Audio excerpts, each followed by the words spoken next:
Hello, guys. It's Jennifer. Today I have a story for you. It's a brand new one I wrote specifically for those times in life when we find ourselves heartbroken, for that dropped, shattered, crying on the bathroom floor, and not being sure when or if or how you're going to get over it, or even if you're supposed to get over it. This story is called The Oracle's Flame, and really, it's not just a story, but it's a map showing a path through this profound initiation of finding yourself separated from someone you love. I wrote it in the tradition of archetypal storytelling, which is really an ancient healing technology. So every part, every character is symbolic, and it represents an aspect of one person's psyche. You don't have to figure that out. I will explain it at the end of the video. This is just part one. There is going to be 3 parts, so I hope you'll subscribe and stay tuned for all of them. Just know I'm not going to do graphics because this is an inward journey that you are in. I want you to use your own image maker and to tune into your own body and your own experience. Okay, so just settle in and let me tell you the story.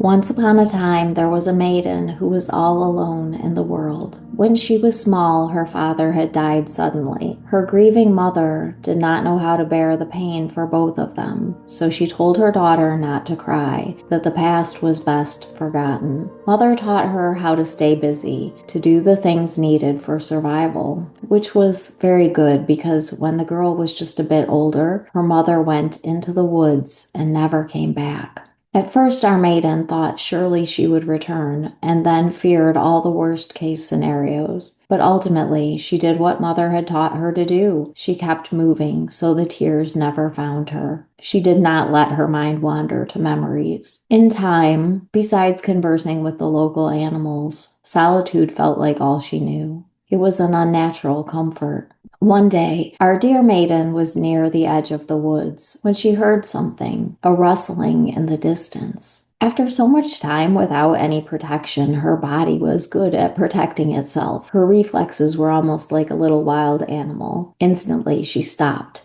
and drew her breath, crouched down, her eyes darting, sensing where the sound was coming from. And then she saw it. Well, not an it exactly, a he, a young man about her age. Naturally, she had not survived on her own this long by being naive. Knowing he could be dangerous, she tucked herself mostly behind a tree and just watched. She thought. Her body was already softening despite no logical reason to let down her guard. Something about him is almost familiar. Is that even possible? At this thought, her little heart seemed to lurch forward, as if it would like to jump out of her chest and run to greet this stranger, yet she dared not even breathe. Suddenly, he stopped walking, as if he too noticed something. He wasn't looking in her direction, but he had caught sight of a doe and a fawn a little ways off. "Oh, hello, Mama. What a precious baby you have." As our maiden heard his tender voice for the first time, something deep inside her not only stirred, but seemed to spring to life, like an inward force pushing her blood in a warm rush, forcing her to breathe again. Meanwhile, the rest of the world seemed to slow as she watched the scene unfold. "He's so very kind. Look at how he talks to the animals. He's so much like me." And in that moment, all her usual cautiousness melted away, and fear of danger flipped to fear of him walking away. "Hello," she called out, equally startling the young man, the deer pair, and even herself. "Oh, hello, my lady. Apologies. I didn't expect anyone to be around." The young man tried to regain his composure after the surprise, but he still looked both flustered and astonished at seeing the maiden as if she might not be real. "I'm here all the time. Well, mostly." Our maiden had no idea what to say, but she was desperate to say something. "I talk to the deer too," she added and quickly wished she hadn't. The young man smiled back sheepishly. "Ah, well, we both love animals then." Well, he was about to say, "I best be moving on," but he hesitated. "Please excuse me for asking, but are you all right? You seem very alone." Our maiden's thoughts raced with possible replies and consequences of saying too much or too little, but words would not come out of her mouth. The young man, befuddled by her silence, filled it. Ah, my lady, I hope I didn't offend you by asking. Just know if you need anything, I am at your service. He gave a little bow and turned to leave. At that moment, words came flying out of her mouth in what felt like a loud squeak. Will you come back soon? He appeared to be pleasantly surprised at her rather forward request. Certainly, it would be my honor just as soon as I can make it over this way again. It was so nice meeting you. He looked her in the eyes and smiled kindly. It wasn't much, but when you don't have much or anything at all, it doesn't take a lot to make you feel very big things. And that was all it took for our dear lonely maiden to begin to fall in love.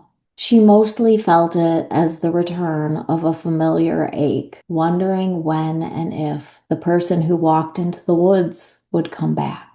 Well, as it was, the instant fascination was mutual, and the young man eagerly returned to visit our maiden again and again. Although they could not recall being previously acquainted, there was a natural familiarity between the two of them. With each exchange, it was as if they were remembering someone, something they had always known. Yet there was never very much time before the young man had to leave, and it seemed like so much was left unsaid. Each time they said goodbye, our maiden would stand and watch him walk into the woods until the last trace of movement disappeared. Her little heart swelled with longing, and she began to do something she had not done in a long time. She began to dream that things could be different. She started to imagine a life where she wasn't alone. On one visit, the young man's eyes twinkled with excitement. Close your eyes and give me your hands, he instructed his now beloved maiden, both of them grinning from ear to ear. He removed from his pocket a spherical crystal, just the right size to hold in one's palm.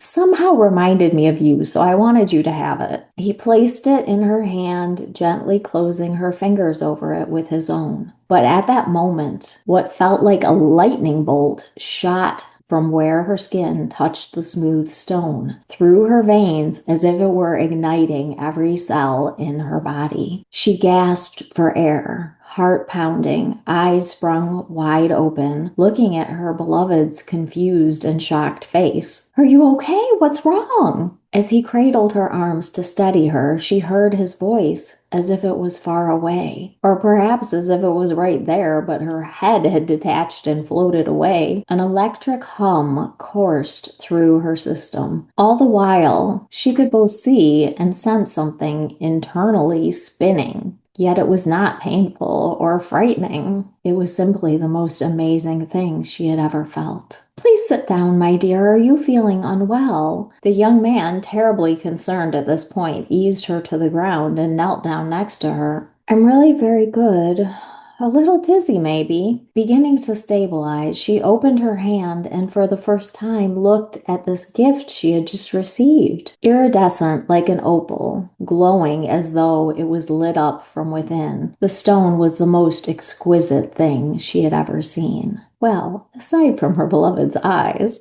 Do you want me to take it back? Our overwhelmed maiden did not pick up on it, but there was a twinge of panic in this question. The young man knew right then he had underestimated the power of this pretty little sphere, which was not glowing before he transferred it to her hand. Oh no, please, can I keep it? It's the most beautiful thing I've ever held. She clasped the little ball tightly and felt it pulsing with warmth. Of course you can. It's yours, he assured her, attempting his usual impish grin, but barely hiding the concern simmering underneath. When it came time for him to leave, our maiden felt bolder than usual, more certain that his feelings matched hers, that he might be ready for something more. Will you come back tomorrow? I'll try. He smiled lovingly and waved goodbye as he headed into the woods. But the next day, he didn't come back. And our dear maiden found she had trouble doing much of anything except staring off into the trees, aching to see his shadow appear. Every few minutes, she reached into her pocket where the orb was safely tucked, and every time she did, the energetic current within it seemed to grow stronger. She could feel its warmth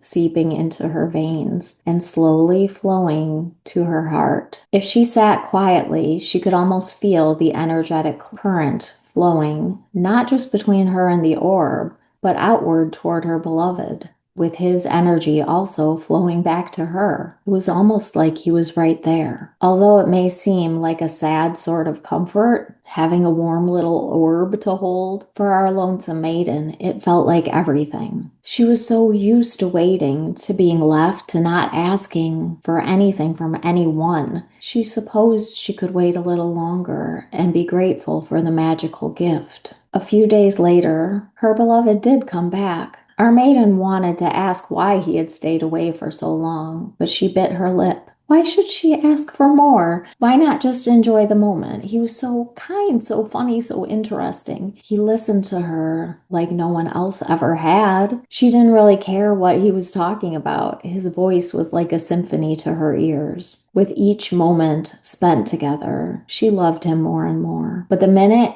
he was gone, the longing swelled, and she could hardly wait until she might see him again. Despite his almost constant absence, there was always the beautiful little ball, reminding her of how good it felt to be in love. Yet, the time between his visits grew longer and more unpredictable. The young man seemed distant, as if his mind, or maybe his heart, was carrying something heavy. Our maiden tried to ignore it, but when she put her hand on the orb, she felt it. The energetic current was growing faint. She started to wonder if she had imagined the whole thing, if maybe he had never felt the same. Just when she was near to giving up hope, the young man again appeared out of the woods. This time, he said something that promised to change everything. Well, maybe. His mood was still quite heavy, but our maiden really did not care. She did not care how long he'd been gone, nor question his whereabouts, for all she desired in the whole world was his presence. When he was ready to leave, he said it. I have something I need to tell you about, but not today. The next time I come, I will tell you. Okay. To you or I, that might not seem like much of a statement. Although he didn't mean it to be, it was rather cruel, for it left someone who had never had anything to hold on to, hanging on to a slippery ledge of hope. All she could do was tighten her grip. Having been so awakened by the love that now coursed through her veins, amplified by this little glowing orb, she no longer had it in her to temper her wants or stop herself from dreaming. Will he tell me he wants to stay for good or ask me to come with him? She spent nearly every waking moment tracing through the details of every beautiful possibility. She wanted this future more than life itself, to have her person by her side, to never be alone again. Surely after everything she'd been through, a happy ending wasn't too much to ask for. But the days went by and stretched into weeks. It was an excruciating wait, and our maiden cried rivers of tears as an ancient recognition washed through her. The one she had when her father died and mother vanished. Loss. This time, holding on to the orb and her small anchor of hope, she let the pain find her. Then, one dark and cloudy day, a shadow emerged from the woods. Guess who? She could hardly believe her eyes, and she ran and wrapped her arms tightly around him, ecstatic the day had finally come. But he didn't pull her close. When she looked up into his eyes, they shifted away. I need to tell you something important. He trailed off, still unable or unwilling to meet her gaze. I'm sorry, I should have told you sooner. I shouldn't have. I can't. Our maiden was confused. What could be so wrong? But she felt all the beautiful glowing energy that had just sprung up at the sight of him draining out of her body. Can't what? You don't have to do anything. I know how to do everything myself. I can take care of things. I just need you. The maiden desperately argued, all the while sensing she had expected too much. He trailed off in a way that said everything and nothing. I am not a free man. I am an indentured servant to the wizard. He found out I am coming here to see you, and he will not permit it anymore. I have no choice. But there must be some way. I'll go with you. The maiden protested, and at that moment, The cloudy sky grew darker, and thunder cracked in the distance. There is no other way. No, I must go. There was no goodbye kiss or any loving words to numb the wildly sharp pain that cracked through the maiden's chest as her beloved turned and walked away. As he disappeared into the trees, out of sight, she reached into her pocket, hoping for a glow of warmth from the orb. But instead, she got a shock. The same lightning from the sky ripped through every cell and broke through her heart with such force, she felt it shatter into 1,000 pieces. Some of you have felt that feeling, minus the orb. Most of us probably have at some point. The body reacts immediately, doesn't it? But the thoughts are more stubborn. The mind wants to construct a way out of the pain. And so it was for our maiden, especially since she was all alone. Her best friend in the world, her love, had just walked away from her. No mother or sister or therapist to hold space for her grief. No one but the forest animals. I think you can understand why her mind could not yet accept this loss. So, after a fitful night of sleep, she woke up thinking this. It all makes sense. I knew he wanted to see me, but the wizard said he couldn't. He didn't say I couldn't come visit. Now, our maiden's life had left her of necessity cautious. Since her mother's disappearance, she had stayed within a short distance of the cottage and never ventured more than a stone's throw into the woods. But at that moment, details, direction, and danger were just not on her radar. Whatever happened out there couldn't hurt worse than what she already felt. Come hell or high water, she was going to find her beloved. And so, with very little preparation, she set off on the path into the woods. It turned out not to be very difficult to find the wizard's castle. Every time she came to a fork in the path, she paused, reached her hand deep into her pocket where the orb was safely tucked. When she was headed in the right direction, it pulsed with warmth. When she wasn't, it became cold and she knew to go the other way. The castle was also not nearly as far away as she'd imagined, which made her heart both leap and sink upon catching the first glimpse of it. He could have come to see her more often. Our maiden pushed that thought out of her mind and proceeded forward. The castle, as you might imagine, was protected by a wall. The path our maiden was on led to a spot in the wall where you might expect to find a gate, but oddly, there was no gate, no door. So, she went off the path and followed around the wall, searching for a way in, but there wasn't one. All the way around she went. Nothing but solid stone wall. She had wanted to make a more subtle entrance and not alert the wizard, but our maiden was getting desperate. So she called her beloved's name as loudly as she could. Nothing. She made the long walk around the wall again, searching the stone for a hidden entry point, continuing to call his name. Occasionally, touching the precious orb for reassurance. I can feel he's there. He knows I'm here. But as the hours passed, the orb's glow waned until it seemed to reverse. It was as though, instead of emitting warmth and light, it was sucking it from her veins. Every time her fingers met it, she felt the kind of cold that stings and numbs at the same time. Yet she kept impulsively reaching for it. She did not want to let go. By dusk, our maiden was feeling all the more desperate. That's it. I will climb over the wall. It isn't that high. I can do it. Maybe the wizard has him locked up and he can't get to me. Sure, it was a foolish determination, but there seemed to be little left to lose. And so she began to climb. Although it took every ounce of her strength, a difficult life had made her strong, and the placement of the large stones made it doable. But just as she thought she should be close to the top, she realized something very strange. This was no ordinary stone wall. It was getting higher. She tried to climb faster. Damn that wizard, she thought, but the wall shot up higher and higher, and our poor maiden finally could not go another inch. As she took one final look at the ascending wall, a horrible realization struck her.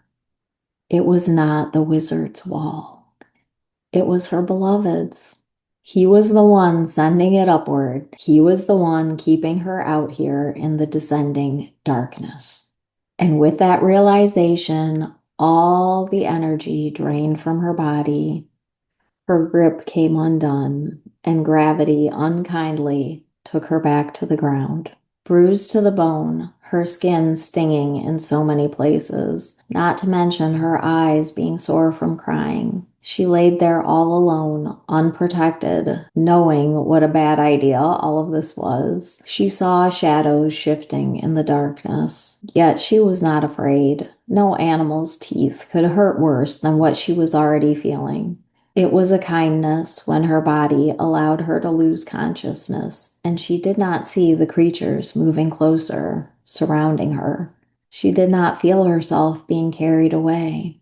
Our dear maiden slept for a long time and dreamed, first of her father, seeing him get sick, seeing her mother become a shell of her former self, then watching her walk into the woods for the last time, feeling that desperate ache of waiting for a return that never came. Then of the families she would wistfully watch, going past on their travels, imagining herself being part of a brood. Happy or otherwise, the idea of just belonging always made her heart swell. At last, her eyes fluttered open in a dimly lit place, and she sensed a soft surface under her that was more like a nest than a bed. With a bit of a startle, she saw a creature with beady black eyes right there, intently observing. There, dear. Do not be afraid. It thoughtfully assured her of her safety, and despite the dim light and the fog of sleep still lifting, our maiden could recognize it as a possum. Memory of the prior events immediately came rushing back, and her heart blipped and thudded alarmingly. I think my heart is skipping beats. Her eyes got wide as she touched her chest, whispering to the possum, Am I going to die? Oh no, dear. A broken heart won't kill you. Not at your age, anyways. It only feels like it might. You'll see. For now, just rest. Our maiden tried to absorb the gentle creature's words. All she could do was sink into the last part. Just rest. She woke again startled, a gasp of air pulling her straight from her dream to the moonlit hollow. Are you all right, dear? That must have been a frightful dream. The possums, there were more than one, were already awake, and the same one as before, the mother came to check on her. It was frightful. Where is my orb? Our maiden responded distractedly while searching her pockets. Oh, good, it's still there. She clasped her hand around it and felt the faint, glowing warmth. She began to sob heavily. Oh, my dear, my dear. The heartache comes in waves. It does. It does. Mother Possum snuggled up and placed a paw on our maiden's arm in understanding and presence more than comfort. For as creatures of the shadow world, the possums knew that comfort can induce stillness, but pain must move with presence to be resolved. When our maiden's sobbing had subsided, the old mother possum spoke again. Would you like to tell me your dream, dear? I would. Our maiden had never been asked to share a dream before, and that kindness itself pulled her back to this world. Realizing she might lose the dream, she closed her eyes, trying to see it all clearly again. Slowly, she continued. I was inside the wizard's castle. There were long hallways with doors to countless rooms, and I was searching all of them that would open, looking for my beloved. I felt he was so close, I was sure I would find him, but then I started to understand. He doesn't want to be found. I guess I already knew that, but I didn't want to face it. The tears were flowing again, but she could still speak through them. So I came to an unlocked door. He wasn't there, but the orb he gave me was, and it was glowing so brightly it lit up the whole room. I've never seen it glow so much. Seeing it, I thought he must be close. I started looking around for where he could be, and it was as though a voice was coming from the orb saying, Look at me, look at me. But wasn't him. It sounded like a child, but it was insistent, almost angry. Look at me, look at me. And I was afraid to look. I just wanted to find my beloved. But just when I was about to give in and reach for the orb, a force pushed me out of the door into the dark hallway, and the door slammed shut with the orb still inside. That's when I woke up. I was afraid I had lost it too. She pulled her hand from her pocket to show Mother Possum the orb, which pulsed with a gentle opalescent glow. Mother Possum seemed to startle a bit at seeing it. Oh my, is this yours, dear? Yes, isn't it beautiful? He gave it to me. It glowed more when we were. Our maiden shrugged and bit her lip, knowing the next words would only release what felt like a never-ending flood. Do you have any idea what my dream means? Yes, dear, but I think it's best if we take you to see the oracle. The oracle? Our maiden was bewildered by the idea. Why would the oracle care about my silly dream? Trust me, dear, she will care, and I would guess she is already expecting you. Well, that, my friends, is the first part of the oracle's flame, but the story does not end here. And if you are personally in the spot, heartbroken, having chased what felt like it was meant for you, only to end up realizing you cannot climb someone else's walls, if you have entered the descent, the dark hollow of grief, no, your story does not end here either. And the next chapters are going to get really juicy and amazing. So, welcome to the initiation. A couple of invitations, and I'm going to tell you just a little bit about the archetypal symbolism in this part of the story. On my website, which is sacredstorymedicine.com, there is a totally free ebook. It's called Emotional Alchemy. And besides writing stories and telling them to you here, I'm a somatic movement therapist. So this is something I made to help people with big emotions. And nothing pulls big emotions quite like a broken heart, right? So just grab that if you like. I'm also going to be putting together a container for working with the deeper layers of this story and taking you through the map of healing and transformation. And I want to do that in a supportive group space for all who are in various initiations of heartbreak. If that's something you think you would like to be a part of, I'll put a link below so you can pop in your email and be the first to know when it's ready. Depending on when you're watching this, it may already be ready, but when I'm recording it, it's not. Okay. So I promised you some symbolism. You'll remember at the beginning, I said every part of the story represents an aspect of one person's psyche, their inner experience, their inner world. And that might be a little confusing, especially with the young man, the beloved. Is he another person? Are he and the maiden both part of the same psyche?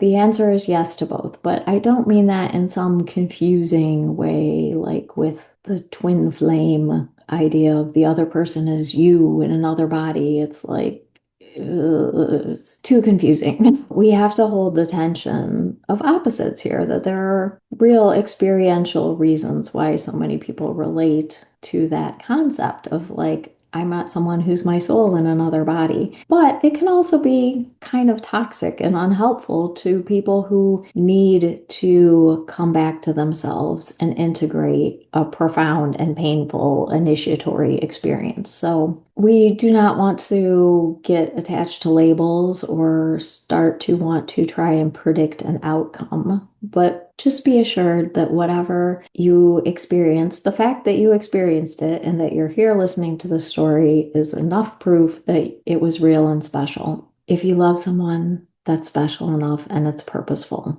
Back to our symbolism with the beloved. 2 levels. The beloved young man in the story, on the surface, he is another soul who the maiden falls in love with.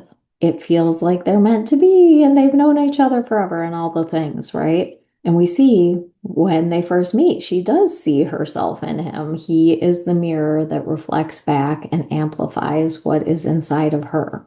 Her love for him catalyzes her awakening and sets her off on this journey where, spoiler, she is going to recover lost pieces of herself, including eventually her own fully developed masculine qualities. But on a deeper archetypal level, the young man represents the internal masculine in a woman, also known as the animus in Jungian psychology and Latin terms. As we see, he's wounded. The way he shows up in this part of the story is known in Jungian psychology as the puer aeternus, which is Latin for eternal boy. You don't have to remember those terms, only if you want to, if you want to nerd out with some fun psychological lingo. So, the puer, the eternal boy. He's a wonderful puer, though, isn't he? He's sweet and charming and fun, and he loves the maiden, and he's her best friend. But it's like he just wants to play, right? He's not able to commit to her. And when he gives her the orb, he opens up this powerful reaction, and he's like, oh no, what did I do? He knows he has underestimated the magic that he was treating like a little trinket. So now he's scared and he starts to pull away from her.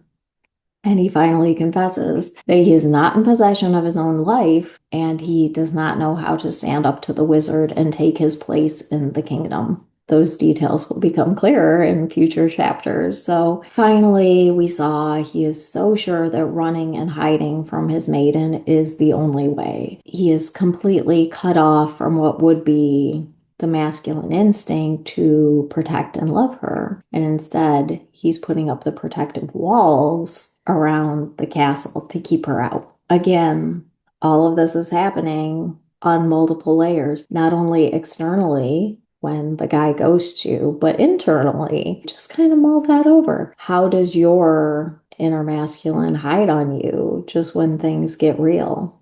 So I'll put that in the comments if you want to write it down as a journaling prompt. So that is a lot to soak up. There is so much detail that we could take apart here. But just one more thing. As we see in this part, our maiden's focus has become very singular. She wants her boy back.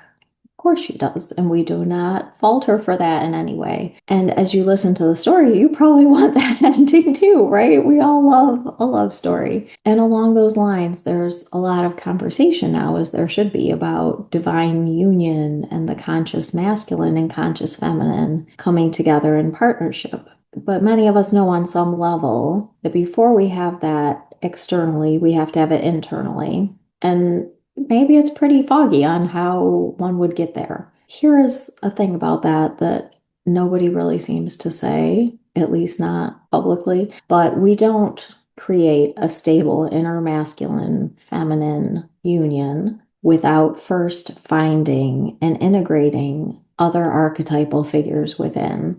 And for women, especially, that would be the conscious mother and the conscious virgin. And I say virgin not as the patriarchal definition of being like an uninitiated young woman, but in the ancient meaning of a woman who is whole unto herself. So if we have not found those two and we are reaching for our inner masculine, to like hold the line, hold the boundary, move forward, reach goals, all we find is the eternal boy who cannot do it, who doesn't have it in him, who runs, who abandons us. So that looks a lot like us not being able to set boundaries or keep promises to ourselves. And on the other side of the coin, without the internal conscious mother, our eternal girl is going to be struggling to compensate, armoring and hiding to protect herself and not really being able to receive.